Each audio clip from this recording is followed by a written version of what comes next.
వేల మందిని ప్రొఫెషనల్స్ గా మార్చిన ఇనోమాటిక్స్ తో మీరు కూడా మీ డ్రీమ్ కెరియర్ ని ఇప్పుడే స్టార్ట్ చేయండి.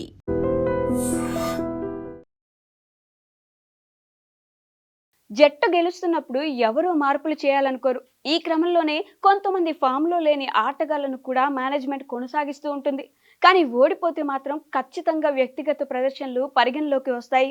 ఐపీఎల్ 2026లో రాయల్ ఛాలెంజర్స్ బెంగళూరు జట్టుకు కూడా జట్టులో మార్పులు చేయాల్సిన సమయం వచ్చింది. మొన్నటి వరకు బెంగళూరు జట్టుకు తిరుగులేదనుకున్నాం. కానీ నిన్న రాజస్థాన్ రాయల్స్తో మ్యాచ్ ఓడిపోయిన తర్వాత ఒక మార్పు ఖచ్చితంగా చేయాల్సిన అవసరం ఉంది. గత సీజన్లో అద్భుతంగా రాణించి జట్టులో కొనసాగుతున్న ప్లేయర్పై వేటు పడితేనే ఆర్సీబీ జట్టు పర్ఫెక్ట్గా మారగలదు. ఇంతకు ఆ మార్పు ఏంటో ఇప్పుడు చూద్దాం.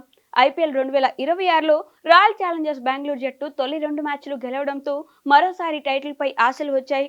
తొలి మ్యాచ్లో సన్ రైజర్స్ హైదరాబాద్ జట్టు విధించిన 200 పరుగుల టార్గెట్ కూడా అలవోకగా చేసి డిఫెండింగ్ ఛాంపియన్ పవర్ చూపించారు. ఆ తర్వాత చెన్నై సూపర్ కింగ్స్ తో జరిగిన రెండో మ్యాచ్లో ఏకంగా 250 పరుగులు చేసి ఈ సీజన్లో అత్యధిక పరుగులు చేసిన జట్టుగా నిలిచింది. ఈ 2 మ్యాచ్ల్లో కూడా బెంగళూరు జట్టు తన తడాకా చూపించింది. టోర్నీలో వరుసగా 2 విజయాలతో కాన్ఫిడెన్స్ గా కనిపించిన ఆర్సీబీ శుక్రవారం రాజస్థాన్ రాయల్స్ తో జరిగిన మ్యాచ్లో బలహీనతలు బయటపడ్డాయి. జట్టులో ఖచ్చితంగా ఒక మార్పు చేయాల్సిన సమయం వచ్చింది. అదేంటో కాదు, ఆర్సీబీ ఓపెనింగ్ పేర్.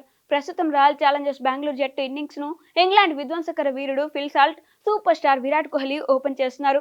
వీరిద్దరిది సక్సెస్ఫుల్ జోడీ. ఐపీఎల్ 2025లో కోహ్లీ నిలకడగా రాణిస్తే సాల్ట్ చెలరేగి ఆడాడు. అయితే ఇప్పుడు అలా కనిపించడం లేదు. సరిగా గమనిస్తే సాల్ట్ అసలు ఫామ్ లో లేరు. ఈ ఏడాది ఈ ఇంగ్లాండ్ క్రికెటర్ పేలవ్ ఫామ్ లో ఉన్నారు. ముఖ్యంగా టీ20 వరల్డ్ కప్ లో సాల్ట్ ఫామ్ ఘోరంగా ఉంది. టోర్నీ మొత్తంలో ఒక హాఫ్ సెంచరీ మినహాయిస్తే మిగిలిన మ్యాచ్ల్లో విఫలమయ్యారు. అదే పూర్ ఫామ్ ను ఈ ఐపీఎల్లోనూ కొనసాగిస్తున్నారు. సాల్ట్ మీద నమ్మకంతో వరుసగా అవకాశాలు ఇస్తుంటే ఈ ఇంగ్లీష్ ఓపెనర్ మాత్రం విఫలమవుతున్నారు. తొలి మ్యాచ్లో సన్ రైజర్స్ హైదరాబాద్ పై 8 పరుగులే చేసి నిరాశపరిచారు. ఆ తర్వాత బలహీనమైన బౌలింగ్ ఉన్న చెన్నై సూపర్ కింగ్స్ పై 46 పరుగులు చేసి టచ్ లోకి వచ్చినట్టు కనిపించారు. కానీ రాజస్థాన్ రాయల్స్ తో జరిగిన మ్యాచ్లో తొలి బంతికే డకౌట్ అయ్యారు. సాల్ట్ ను ఆర్సీబీ కష్టంగా కొనసాగిస్తున్నట్టు తెలుస్తుంది. అయితే ఇక కఠిన నిర్ణయం తీసుకోవాల్సిన సమయం వచ్చింది. సాల్ట్ ను పక్కన పెట్టి యంగ్ ప్లేయర్ జాకబ్ బెత్తెల్ కు అవకాశం ఇవ్వాలి. ఈ ఒక్క మార్పు చేస్తే ఆర్సీబీ మరింత పటిష్టంగా మారి పరిపూర్ణ జట్టుగా తయారవుతుంది. టీ20 వరల్డ్ కప్ లో టీమిండియాపై శివాలెత్తి సెంచరీ చేసిన బెత్తెల్ ఒక్కసారిగా క్రికెట్ ప్రపంచాన్ని తన వైపుకు తిప్పుకున్నాడు. కేవలం 45 బంతుల్లోనే సెంచరీ మార్క్ అందుకొని టీమిండియాను వణికించాడు. ఓవరాల్ గా 48 బంతుల్లో 7 సిక్సర్లు, 8 ఫోర్లతో 104 పరుగులు చేసి చివరి ఓవర్లో అవుట్ అయ్యాడు. బెత్తెల్ ఇన్నింగ్స్ తో ఆర్సీబీ ఫ్యాన్స్ ఫుల్ హ్యాపీగా ఉన్నారు. అయితే అత్యుత్తమ ఫామ్ లో ఉన్న బెత్తెల్ ఇప్పటి వరకు బెంచ్ కే పరిమితమయ్యాడు. Salt, Tim David, Romario Shepherd, Hazlewood కారణంగా ప్లేయింగ్ 11లో చోటు దక్కించుకోలేకపోతున్నాడు. Tim David, Romario Shepherd, Hazlewood తప్పించడం కుదరదు. ఎందుకంటే వారికిచ్చిన రోల్స్ ను వారు సమర్థవంతంగా పోషిస్తున్నారు. దీంతో సాల్ట్ తన ఓపెనింగ్ ప్లేస్ ను త్యాగం చేయక తప్పదు. బెత్తెల్ ను royal Challengers Bengaluru IPL 2025 mega వేలంలో 2,60,00,000కు కొనుగోలు చేసింది. అప్పటికే ఈ ఇంగ్లాండ్ క్రికెటర్ ఎలా ఆడతాడో ఒక అంచనా లేదు. దీంతో అన్ని జట్లు వద్దనుకున్న ఆర్సీబీ మాత్రం బెత్తెల్ పై నమ్మకం ఉంచి కొనుగోలు చేసింది.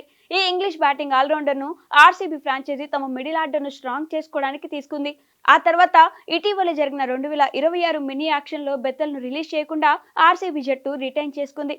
ఈ నమ్మకాన్ని బెత్తెల్ నిలబెట్టుకున్నాడు. ఇండియాపై సెంచరీ చేయడంతో తాను ఎంత డేంజరస్ బ్యాటర్ అనే విషయాన్ని నిరూపించాడు. గత సీజన్లో సాల్ట్ లేని సమయంలో కోహ్లీతో ఓపెనింగ్ చేసి అద్భుతంగా రాణించాడు. బెత్తెల్ జట్టులోకి వస్తే స్పిన్ కూడా వేస్తాడు. ఫామ్ లో ఉన్న ప్లేయర్ ను బెంచ్ మీద కూర్చోబెట్టడం, ఫామ్ లో లేని ప్లేయర్ ను ఆడిస్తే ఆర్సీబీకి రానున్న మ్యాచ్ల్లో ఎదురు దెబ్బ తగలొచ్చు. మరి ఆర్సీబీ రానున్న మ్యాచ్లో సాల్ట్ ను పక్కన పెట్టి బెత్తెల్ కు ఛాన్స్ ఇస్తుందో లేదో చూడాలి. మనకి ఐపీఎల్ స్టార్ట్ అవుతుంది అనగానే మనం అన్ని టీంల బలాబలాలు అనాలిసిస్ స్టార్ట్ చేస్తాం. కప్పు గెలుచుకున్న తర్వాత చేసే ఈవెంట్ ఎలా ఉంటుందో వీళ్ళు ముందే ఆ సెలబ్రేషన్ స్టార్ట్ చేశారేమో అనిపించేలా